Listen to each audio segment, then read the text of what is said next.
বন্ধুর বয়স। কি হয়েছে কি গো তোমাদের বোন? কি আর বলবো বোন, দুঃখের কথা হয়েছে বলতে আমার শ্বশুর আর আমার শাশুড়ি আমাদেরকে বাড়ি থেকে তাড়িয়ে দিয়েছে। কাঁদতে হবে না, ওই জাল শ্বশুরের লেগে কাঁদতে হয় না। ওরা যদি শ্বশুর হইতো তোমার সাথে এরকম দুর্ব্যবহার করতো না। ঠিকই বলেছো ভাই তুমি। শোনো বউ আমার, আমাদের যে পাশে ঘরটা ফাঁকা পড়ে আছে, এরা দুজনে ওই ঘরে থাকবে, বুঝলে তো বউ?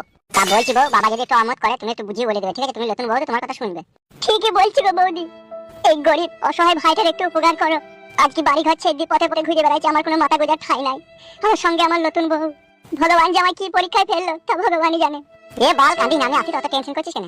হ্যাঁ গো বলছি, বাবা যদি আমত করে তাহলে কি করবে? বুঝাইতে হবে, আর ওরা তো সারা জীবন থাকবে না, গোটা 10টা দিন থাকবে, তারপরে ওরা আবার চলে যাবে। সবই তো বুঝতে পারছো বউ, বন্ধু আর বন্ধুর বউ বিপদে পড়েছে, আমি যদি তাদের থেকে মুখ ফিরিয়ে নিই তাহলে আমি আর কিসের বন্ধু হলাম বলো? সেটা তো সবই ঠিকই, কিন্তু এটা আবার কিন্তু কি আছে বলা? আমার বন্ধু বিপদে পড়ে থাকি, যদি আমি সাহায্য না করি, আমি যদি তার থেকে মুখ ফিরিয়ে নিই, আমি তো জীবনে কোনোদিন না কোনোদিন বিপদে পড়বো, তাহলে আমার থেকে তো লোকে মুখ ফিরিয়ে নেবে, বলো? যাবে না? ভাই ফুটো, বউ দিকে কেন গরম দেখাচ্ছিস? ও কি জানে বল? ওর কি কোনো দোষ আছে বল? গরম দেখাইনি, বুঝিয়ে বলছি। আজকে যদি ওদের জায়গায় আমরা থাকতাম তাহলে কি হতো বলো তো? সবই বুঝতে পারছি, আর আমি এই ব্যাপারে কিছু জানি না, যা জানে তোমার বাবা মা। তোমার মনের মধ্যে একটা কিন্তু ভাব দেখতে পেয়েছি বউ। কি গো, আমার মনের মধ্যে কিছু কিন্তু ভাব দেখবে না? থাকাই ভালো। আব্বা এলে একটু উল্টি পাল্টি বুঝিয়ে বলবে, তাইলেই হবে। কাকে কি উল্টি পাল্টি বুঝিয়ে বলবে রে? নমস্কার কাকা।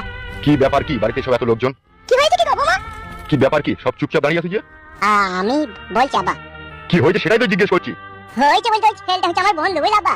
আর এটা হচ্ছে সেটা তো বুঝলাম, কিন্তু হয়েছেটা কি?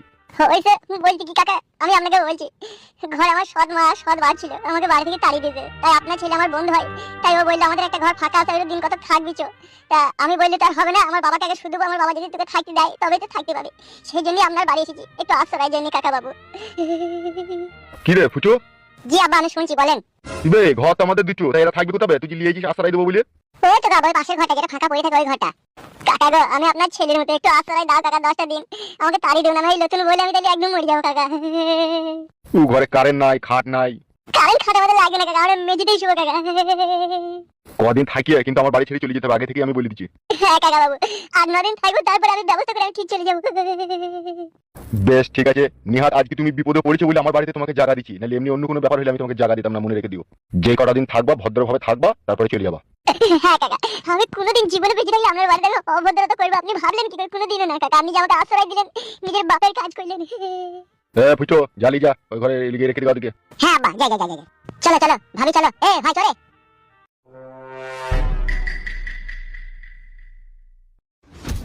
কি হয়েছে বৌমা তোমার? বাবা আপনার ছেলে যা বললো আপনি তাই শুনে নিলেন, একটা বিয়ালা মেয়েকে ছেলেকে বাড়িতে জায়গা দিলেন। কেন গো বৌমা, কোনো কি অসুবিধা আছে নাকি?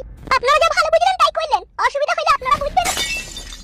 কি গো গিন্নি, বৌমা হঠাৎ করে রেগে গেল কেন? তাই তো গো, কি করে জানবো কেন রাগলো?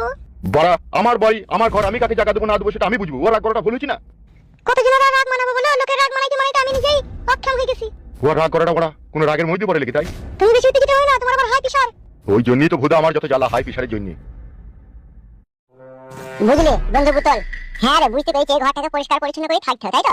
পরিষ্কার করার কিছুই নাই, এটা ঝাড় ঝাড়া দিয়ে দেবো, একটা কারেন্ট টাঙিয়ে দেবো, আর একটা খাট কিনে এনে ভরে দেবো, খাটিয়া কিনে নেবো, এই ইন্টার ঘুম মারবে। তবু তো জায়গা দিয়েছিস রে বন্ধু ফুটো, তোরা বন্ধু তবু তো পর, তবু আপন লোকের পরিচয় দিলি। আর মা মেঘো আব্বা বাড়ি থেকে আমাকে তাড়িয়ে দিল। খান কি ছেলে বইয়ের গোলাম? শুধু বইয়ের গোলাম নয়, ও একটা ভেরুয়া। ভেরুয়া না হইলে সৎ বিবির কথা শুনে নিজের ছেলেকে আবার বাড়ি থেকে তাড়িয়ে দেয় বলো? খান কি ছেলে আব্বা এইভাবে আমার বিটা দিয়ে আমাকে এইভাবে ফাঁসি দিয়ে বাড়ি থেকে তাড়িয়ে দিবে, আমি স্বপ্নেও কোনোদিনও ভাবতে পারিনি। ঠাকুমা আব্বা বললি যে তোর বিটা দেওয়ার পরে তোকে ডুম পাড়ে আড়াই জায়গা আছে, ওখানে তোকে কার্কেটের ঘর করে দেবো, আমি তাতেও রাজি হলাম। মামি গো আব্বা যেভাবে আমাকে চিনির 22 ফেলে ফেলে দেবে আমি কখনো ভাবতে পারিনি গো। এ যা হবার হয়ে গেছে, আমার কথা শোন। উঠকে পাটকা আর পুটকে ছাটকা মানে বুঝেছিস তো? না রে মা, কি বলে বুঝতে পারলাম না। উঠকে পাটকা পুটকে ছাটকা না কি বলে আমিও বুঝতে পারলাম না।